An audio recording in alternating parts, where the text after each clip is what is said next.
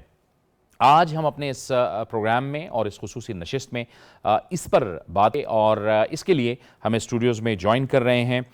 اس وقت وہ لکی مروت یونیورسٹی کے وائس چانسلر ہیں, اوہایو سے انہوں نے پی ایچ ڈی کیا, پروفیسر ہیں, ڈبل پوسٹ ڈاک انہوں نے کیا ہوا ہے, پروفیسر ڈاکٹر اورنگزیب خان.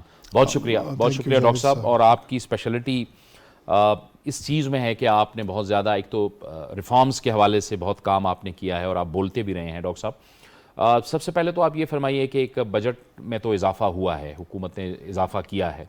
آپ سمجھتے ہیں کہ پاکستان کے اندر ریسرچ جو ہو رہی ہے اور جو اس کی ڈیولپمنٹ کے لیے کام ہو رہا ہے, اس کے لیے ہم اس کو مناسب بجٹ دے رہے ہیں, وقت بھی دے رہے ہیں, اس پہ وہ ریسورسز لگ رہے ہیں جو ہونے چاہیے؟ پہلے تو جاوید صاحب thank you very much for inviting me. بڑی خوشی ہوئی, اور پی ٹی وی کی یہ زبردست اعزاز ہے. میں جب کوریڈور سے یہاں پہ آ رہا تھا تو جو پرانے بڑے بڑے لوگ اور بڑے بڑے نام ہیں, مجھے بڑا اچھا لگا کہ ہم بھی ان کوریڈور سے ہو کے آتے ہیں. So thank you. دو تین چیزیں آپ کے سوال میں ہیں. ایک, آپ نے کہا کہ تھوڑی سی تصحیح کرتا چلوں کہ حکومت نے بجٹ میں اضافہ کیا. حکومت نے کوئی بجٹ میں جو ہائر ایجوکیشن ہے اس کی کوئی اضافہ نہیں کیا. ہائر ایجوکیشن کمیشن جو 2002 میں ہمارے وجود میں آئی, ان کی جو ڈیمانڈز تھی اس سال وہ 104 بلین روپے تھی یونیورسٹیز کے حوالے سے. وہ بھی اصولی طور پر بڑی کم ہے, لیکن انہوں نے 104 بلین کی اصولی طور پر, میں اس لیے کہتا ہوں کہ پچھلے سال انہوں نے 120 بلین ڈیمانڈ کی تھی, اس دفعہ انہوں نے 104 بلین ڈیمانڈ کی. تو اصولی طور پر اگر آپ انفلیشن کو دیکھیں, یونیورسٹیز کی گروتھ کو دیکھیں اور نمبر آف اسٹوڈنٹس کو دیکھیں تو تقریباً 200 بلین ڈیمانڈ ہونی چاہیے تھی. انہوں نے 104 کر دی. اب 104 میں سے حکومت نے صرف 65 بلین دی. پچھلے سال 67 بلین رکھے ہوئے تھے, اس دفعہ 65 بلین دی. یہ اضافہ آپ کو اسی لیے لگا, اور آپ کو میں یہ تصحیح کرتا چلوں کہ حکومت نے پہلے ایک مہینے پہلے انہوں نے ایک نوٹیفیکیشن دے ماری کہ یہ 30 بلین ہم دیں گے, جس سے ایک بہت کلبلی مچی, یونیورسٹی کے اندر بڑی انریسٹ ہوئی اور ہائر ایجوکیشن بھی بڑا وریڈ ہوا. تو اس حوالے سے انہوں نے پھر حکومت نے اپنی جو چیز تھی 30 بلین کو تبدیل کیا اور 65 بلین پہ آئی. So we are grateful for that. لیکن میں ابھی بھی اس کے اوپر انگریزوں والی ایک محاورہ کہوں گا, اور بلکہ دو محاورے کہوں گا. ایک اسی کے لیے میں کہتا ہوں کہ if you ask for peanuts you only get peanuts. آپ مونگ پھلی مانگو گے تو مونگ پھلی ہی ملیں گی, بادام کوئی نہیں دے گا. دوسری ان میں سے میں تصحیح کرتا چلو حکومت کو بھی کہ آپ مونگ پھلی دیں گے سو یو گیٹ منکیز.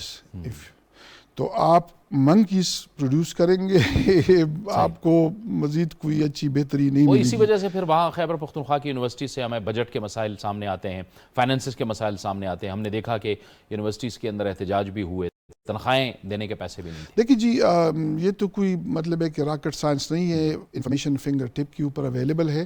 آپ کوئی بھی بہتر ممالک ہے جہاں پہ یونیورسٹیاں اچھی کام کرتی ہے, کوئی ایک یونیورسٹی اٹھا کے دیکھ لے. آپ اس وقت جو پاکستان کے اندر 140 کے قریب جو پبلک سیکٹر یونیورسٹی ہے, ان کو ایک یونیورسٹی کے برابر بھی پیسے نہیں دے رہے ہیں. تو یہ ایک المیہ ہے. دوسرا, اس کے اوپر پرائرٹیز کو سیٹ کرنا ہوگا کہ ہائر ایجوکیشن اس ملک کی ضرورت ہے یا نہیں ہے. تو مراد میری یہ ہے کہ میں ایک سمپل سی بات کہتا ہوں, اس پہ بڑا بلیو کرتا ہوں. اگر آپ نے ایز اے نیشن رچ ہونا ہے, آپ ہائر ایجوکیشن میں انویسٹ کریں. آپ نے غریب رہنا ہے تو رہو, مت انویسٹ کرو. یہ ایک سمپل سی بات ہے. اور میرے خیال میں ابھی وقت آ گیا ہے کہ حکومت ان چیزوں کو سیریس لے, ایک ڈیبیٹ اوپن ہو, ان کے اوپر سیمینارز ہو, ان کے اوپر ورکشاپس ہو, اور ان کے اوپر جو اس مملکت کے اور ساری دنیا میں جو پاکستانی جو ان چیز کو اور اس کی اہمیت کو جانتے ہیں, ان کو بلایا جائے اور ہائر ایجوکیشن کی اہمیت کو اجاگر کیا جائے کہ یہی وہ واحد ذریعہ تعلیم ہے جس کو ان سم کوٹ ان کوٹ جس کو نالج اکانومی سے لنک کیا جاتا ہے، نالج اکانومی اس کے اندر ایمبیڈڈ ہے، اور یہ پروڈکٹیوٹی کو انہانس کرے گا. اگر آپ نے as a economic nation survive کرنا ہے اور آپ نے پروڈکٹیوٹی کے اوپر آنا ہے، آپ نے ایکسپورٹس کو بڑھانی ہے، تو ظاہری بات ہے پھر آپ نے ہائر ایجوکیشن کے اوپر اچھا ڈاکٹر صاحب، یہ اس میں میں آتا ہوں اس بات کی طرف کہ ریسرچ اینڈ ڈیولپمنٹ جو ہے، اور اس پہ کتنا ہم لگا رہے ہیں اور کتنا لگنا چاہیے، کتنا اس پہ اور کام ہو سکتا ہے، لیکن دوبارہ coming back to the same old point کہ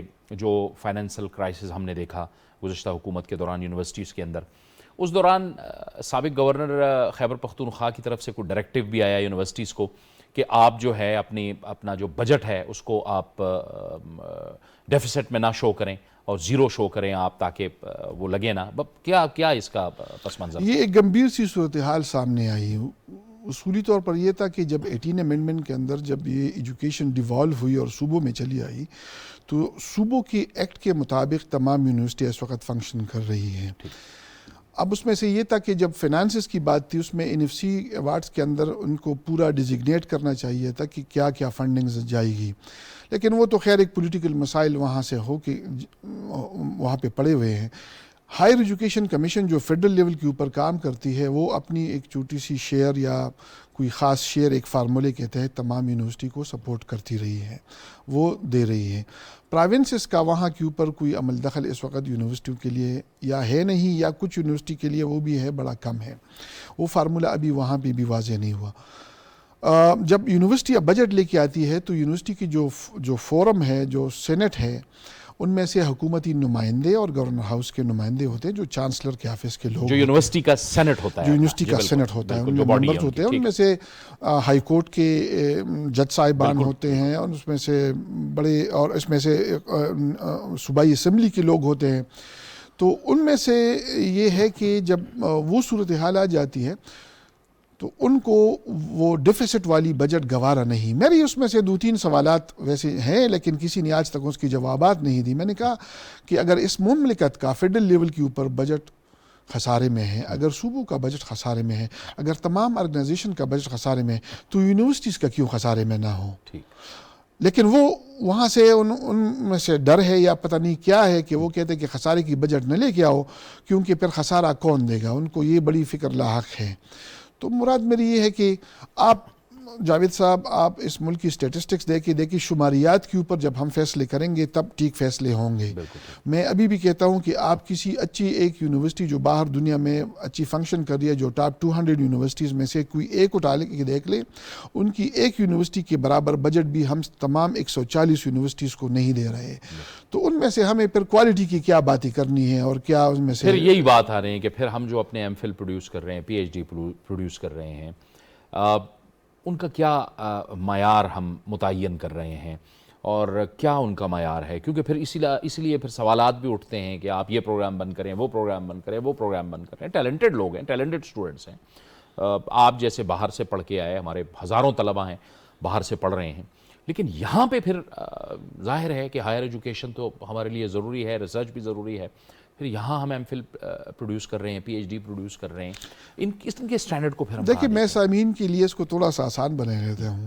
آپ نے ریسنگ کرنی ہے کار میں، تو آپ چنچی سے کبھی ریس نہیں جیتو گے. آپ مقابلے میں بے شک حصہ لے، چنچی جو ہے آپ کو کبھی ریس جیتنی نہیں دے گا. آپ نے ذرا فرارے پہ آنا ہے. بڑی اچھی کمپنیاں ہیں، ان کی سروسز آپ نے ہائر کرنی ہے. آپ کا جو چھوٹی موٹی کاریں ہیں، یہ بھی آپ کی ہیلپ نہیں کرے گی. اب سوال یہ بنتا ہے کہ جب ہماری جو یہ سارے پروگرامز ہیں، یہ ہونی چاہیے یا نہیں ہونی چاہیے، اس میں کوالٹی ہے کہ نہیں؟ کوالٹی بالکل نہیں ہے، اس میں کوئی دوسری رائے نہیں ہے. ان پیسوں میں سے یا جو پبلک منی جہاں پہ ہائر ایجوکیشن کو ڈائیورٹ ہوئی ہے، اس سے کوئی کوالٹی نہیں آنی. ہاں، انڈیویجول ٹیلنٹ اس میں آتے ہیں. آپ کو ایسے پروفیسرز کے میں نام لے سکتا ہوں، ایسے گریجویٹس کے جو MIT میں کامیاب ہوتے ہیں، جو MIT میں پروفیسرز ہیں. اس ملک نے بڑے نام بھی پیدا کیے، تو ان میں بھی کمی. لیکن یہ انڈیویجول ٹیلنٹ، اس میں اداروں کا کوئی رول نہیں ہے. اب آتے ہیں اداروں کا رول، تو اس میں کوئی دوسری رائے نہیں ہے. آپ ان میں پیسے ڈالیں تاکہ اس کو فراری بنائیں، تب جو ہے کسی جگہ کے اوپر ہم مقابلے میں ڈالیں. یہ پبلک منی سے ہوگا. اب سوال یہ ہے کہ کتنی منی ڈالیں یا منی کیوں ڈالیں. ابھی مجھے بڑی مختلف جگہوں کی بڑی تکلیف ہوئی. ایک بندے نے مجھے ایک عجیب سی بڑی ہائی عرب کے لوگ بندہ تھا, انہوں نے ایک کلپ شیئر کی, اور وہ اگر پروگرام سن رہا ہے تو وہ خود سمجھ جائے گا. انہوں نے کہا کہ جی ہم نے پچھلی 20 سالوں میں 75 بلین روپے جو ہے ریسرچ میں انویسٹ کیے, ہمیں 25 لاکھ روپے کا بھی کوئی فائدہ نہیں ہوا. مجھے اس پہ بڑا دکھ ہوا کہ وہ ایک ادارے کا سربراہ ہے, انہوں نے ایسی ایک سٹیٹمنٹ دی. اب دیکھیں ان کے سوال میں ان کا جواب خود موجود ہے کہ 20 سالوں میں 75 بلین. تو میں نے آپ کو پہلے یہ ابھی انیشلی بتایا کہ if you give peanuts you get monkeys. آپ لیس دین 2 بلین ایئر ریسرچ پر خرچ کر رہے ہیں, 2 بلین روپیز. یہ اونٹ کے منہ میں زیرے والی بات ہے. تو آپ کہتے کہ یہ چھوٹا سا زیرہ کھائے اور اونٹ خوب سیراب ہو جائے, یہ نہیں ہو سکتی. جو باہر کی دنیا میں لوگ کر رہے ہیں ریسرچ اینڈ ڈیولپمنٹ کے, ابھی ہم نے اس کے اوپر بڑے کام کرنے ہیں. ایک اول کہ ہم نے اس مملکت میں ریسرچ اور ڈیولپمنٹ کو پرائیورٹی بنانی ہے. جب پرائیورٹی بنیں گے تو یہاں پہ جو بچا کچا ہمارے پاس انڈسٹری ہے, بچا کچا میں اس لیے کہہ رہا ہوں کہ یہ ہائی ٹیک انڈسٹری نہیں ہے, یہ بڑی ٹریڈیشنل انڈسٹری ہے. شوگر مل کی اور آٹے کی ملوں کی اور کچھ کپڑوں کی ملوں کی, اگر آپ اس کو انڈسٹری کہتے ہیں, یہ وہ 300 سال پرانی والی انڈسٹریز ہم کہتے تھے. یہ ہائی ٹیک نہیں ہے, ہم ہائی ٹیک میں اس وقت کچھ بھی نہیں کر رہے ہیں. میں ہائی ٹیک کی بات کر رہا ہوں from sand to Silicon Valley, کہ اسی سینڈ سے ہم شیشہ بنائیں, اسی سینڈ سے ہم بلٹ پروف شیشہ بنائیں, اور اسی سینڈ سے ہم پھر چپ بنائیں جو کہ تمام ٹیکنالوجیکل گیجٹس کی بیسز ہیں, اور یہ سارے پیسے یہ کا لیتی ہے. یہ ویسٹ جو ہے بڑا کلیور ہے, اور یہ میں کلیئرلی بتا دیتا ہوں تاکہ سامعین کو بھی سمجھ آ جائے, ہمارے ہائی عربس کو بھی سمجھ آ جائے کہ ویسٹ آپ کو کبھی بھی ٹیکنالوجی ٹرانسفر نہیں کرے گا. آپ نے خود ہی یہ کرنا ہے. اگر آپ نے خود ہی کرنا ہے, چائنیز کے ماڈل کو دیکھو, جیپنیز کے ماڈل کو دیکھو, تو ان کے لیے پھر اسٹریٹجی ہے, کوئی ہڈن بات بھی نہیں ہے, وہ اسٹریٹجیز اڈاپٹ کرو.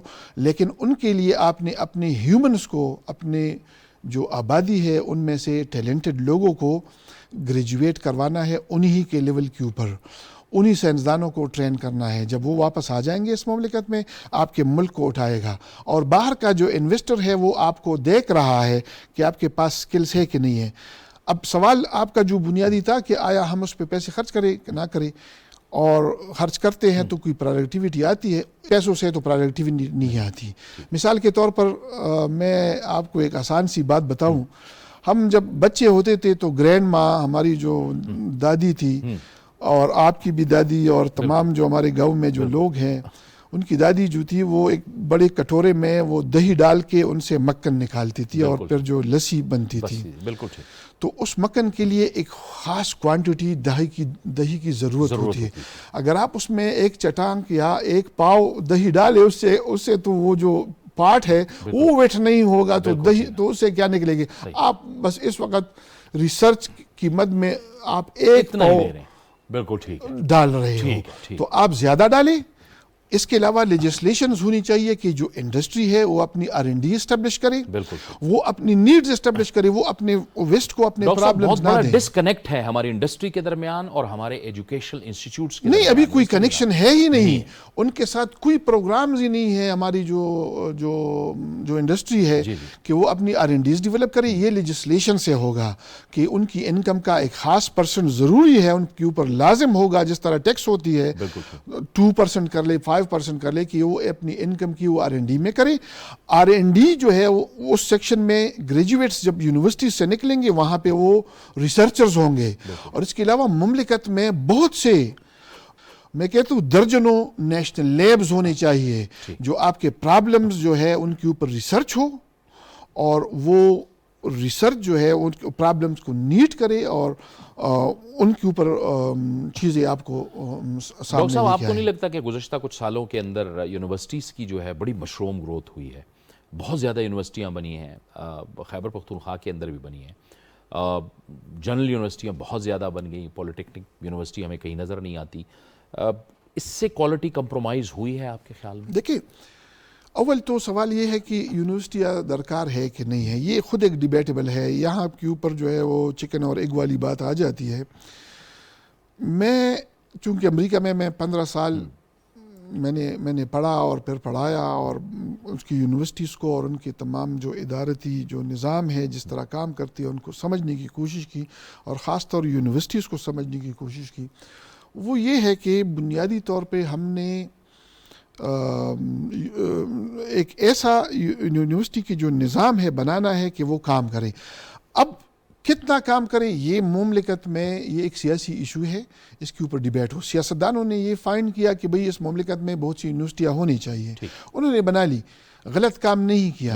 یونیورسٹیوں میں اس قوم ہی نے پڑھنا ہے، تھوڑے مقدار میں پڑھے. ہاں یہ ایک ڈیبیٹ ہو سکتی ہے کہ ایگزسٹنٹ کو اسٹرینتھن کرے پھر مزید پڑھے، یہ بھی ایک ڈیبیٹ ہے. یا ڈور سٹیپ کے اوپر جو ہے آپ کو یونیورسٹی فراہم کرے تاکہ وہ جو لوگ جو فار فلنگ ایریا سے دوسرے جگہوں کے اوپر نہیں آ سکتے ان کو جو ہے گھر کے دہلیز کے اوپر یونیورسٹی پرووائڈ ہو. یہ بھی ایک زبردست اقدام ہے. لیکن اب سوال یہ ہے کہ دیکھیں کاسٹ اتنا اس کا ہائی نہیں ہے. اب میں جاوید صاحب آپ اسٹیٹسٹکس کو ذرا اٹھا کے دیکھ لیں. اس وقت آپ نے 9,500 بلین روپے کا بجٹ پیش کیا. آپ نے صرف 65 بلین روپے، دیکھیں 65 کا کیا ریشو بنتا ہے 9,000 کے ساتھ.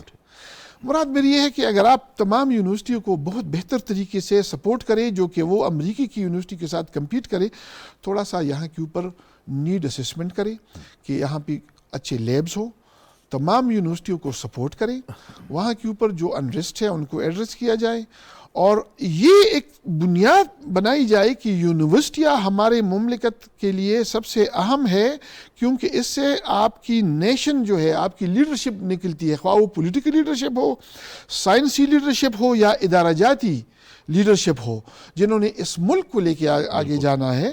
یہ تمام لوگ یونیورسٹیوں سے نکلنے ہیں، خواہ وہ سپریم کورٹ کے ججز ہو، خواہ وہ ہر ادارے کے لوگ ہو انہی یونیورسٹیوں سے. تو انہی یونیورسٹیوں کو اسٹرینتھن کرو، ان کو ویل ایکوپڈ کرو. اور میں آپ کو بتاتا ہوں، میں جو کبھی کبھی بڑی وہ تکلیف ہو جاتی ہے، اس غریب وطن کے ہزاروں لوگ باہر گئے اور انہوں نے پی ایچ ڈیز بڑے اچھے ممالک سے لی، واپس آ گئے ہیں اور بہت کیپیبل لوگ ہیں. یہ میں آپ کو بڑی آنیسٹلی بتاتا ہوں، بہت کیپیبل لوگ ہیں. لیکن یہاں پہ ہم نے ان کو غلیل دے دیا ہے کہ جا کے شیروں کی شکار کرو. اب وہ وائز بھی ہے، اس کا کوئی یہ کام نہیں ہے کہ وہ اس کے اوپر جو ہے چڑیا مڑیا ماریں گے، شیر کے شکار کے اوپر وہ نہیں نکلیں گے.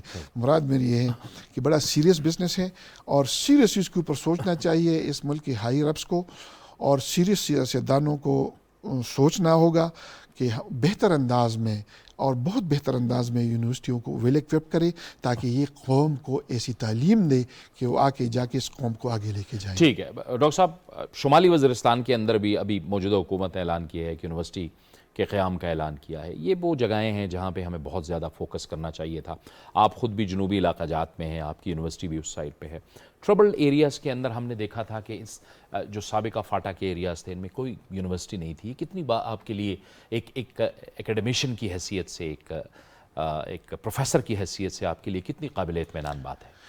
دیکھیے میں تو ذاتی طور پر میری تو رائے میں تو خوش ہوں، کیونکہ وہ جو غریب لوگ جو باہر دوسرے ضلعوں میں تعلیم نہیں حاصل کر سک رہے تھے ان کے لیے ایک دہلیز اوپن ہوئی جو کہ وہ تعلیم حاصل کریں گے. لیکن ابھی ہم نے ان کو اسٹرینتھن بنانا ہے. اب بنیادی طور پر یہ ہے کہ اس کو میں زیادہ اس کے اوپر ڈیبیٹ نہیں کرنا چاہتا اس وقت اس فورم کے اندر، لیکن یہ ہے کہ اس کی آپ نے ایک یونیورسٹی بنانی ہے تو مقصد کیا ہے. اگر ڈور سٹیپ کے اوپر تعلیم حاصل کرنی ہے ویری گڈ، لیکن اس تعلیم کے لیے پھر اس یونیورسٹی کو اسٹرینتھن کرے، ان کی مسائل کو ایڈریس کرے. اور یہ کوئی بڑی راکٹ سائنس نہیں ہے. میں آپ کو بتاؤں پرائیورٹیز کو تھوڑا سا سیٹ کرنا ہوگا. دیکھیں میں ایک چھوٹی سی بات کہتا ہوں، اس ملک میں ایسے ایسے پروجیکٹ بنے جن کی کوئی ضرورت نہیں تھی، اور ان میں سے ہنڈریڈز آف بلینز جو ہے ویسٹ کی گئے. تعلیم کبھی بھی پیسہ اس کے اوپر ویسٹ نہیں ہوتا، ضائع نہیں جاتا. تعلیم اگر آپ کو کچھ بھی نہیں دیتی، دیکھیے میں آپ کو ایک آسان سی اس کی ایک مثال دے دیتا ہوں تاکہ ہمیں اور سمجھ آ جائے. کبھی کبھی لوگ ہمارے کہتے کہ لوگ جو ایم فل اور پی ایچ ڈی کرتے ہیں یہ تو بے روزگار بنے پھرتے ہیں، یہ تو کچھ بھی نہیں کریں گے تو ہم کیوں پروڈیوس کریں. تو میرا اس کے ساتھ سمپل سا جواب ہے، اچھا اگر ہم نہیں کریں گے تو یہ کیا کریں گے. دیکھیں آپ ایجوکیشن کے اوپر انویسٹ نہیں کریں گے so we are going back to slavery. یہ ایک سمپل سی دوبارہ بات اسی دور میں ہے. ایجوکیشن بذات خود ایک وے آف لائف ہے. انہوں نے بذات خود ملینز آف لوگوں کو ہر ملک میں انگیج کیا ہوا ہے اور یہ روزی روٹی پیدا کرتا ہے. اور اس کے علاوہ جو ہے انشاءاللہ یہ میں بتا دیتا ہوں کہ اس ملک میں اسپارک ہے. ہم نے اگر آگے جانا ہے انڈیجنسلی اپنے سائنسدانوں کو ٹرین کرنا ہے اور انہی لوگوں نے جو ہے پھر اپنی کچھ ایجادات کرنے ہیں اور آر این ڈیز کے اندر پھر انہوں نے آگے انڈسٹری کے ساتھ ہیلپ کرا کے ختم ہو آگے گیا جانا ہے. اور آئندہ بھی انشاءاللہ آپ سے ریفارمز کے حوالے سے بات ہوتی رہے گی. بہت بہت شکریہ پروفیسر ڈاکٹر اورنگزیب خان صاحب. آپ یقینی طور پر پالیسی سازی کی بھی ضرورت ہے. بجٹ کی تو بات ہو ہی جاتی ہے, پیسہ لگاتے ہیں, لیکن ظاہر ہے کہ تعلیم اگر ہم لوگ پروڈیوس کر رہے ہیں, ہائر ایجوکیشن کر رہے ہیں, تو اس میں ایک کوالٹی ہونی چاہیے, اس کا ایک معیار ہونا چاہیے. یہ تھا ہمارا آج کا پروگرام. جاوید اقبال کو اجازت دیجیے. اللہ حافظ.